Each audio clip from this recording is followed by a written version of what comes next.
বিষ্ণুই বলেন জাহান্নামের সবচাইতে হালকা আযাব হলো ওই ব্যক্তির আযাব যার পায়ে দুটো জাহান্নামের আগুনের জুতা পুড়িয়ে দেয়া হবে।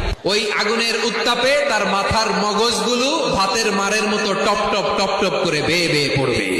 জাহান্নামের ভেতরে লক্ষ লক্ষ কোটি কোটি কাফির মুশরিককে দেওয়ার পরেও জাহান্নাম বলবে হাল মিন মাজিদ, আরো আছে নাকি, আরো দাও, আরো দাও, আমার ক্ষুধা নিবারণ হয় নাই। জাহান্নামে তো উত্তপ্ত হবে, জ্বলন্ত হবে, ভয়ঙ্কর হবে। জাহান্নামের এক অংশ আরেক অংশকে খেয়ে ফেলবে। আল্লাহু আকবার। ফেরেশতারাও টালমাটাল হয়ে যাবে। জাহান্নামের রক্ষী ফেরেশতারা কি করবে তারা নিজেরাও বুঝতে পারবে না। কোটি কোটি মুশরিক কাফেরদেরকে জাহান্নামে নিক্ষেপ করার পরেও জাহান্নাম ঠান্ডা হবে না, শান্ত হবে না, বলবে হাল মিন মাজিদ, আরো আছে নাকি, আরো দাও।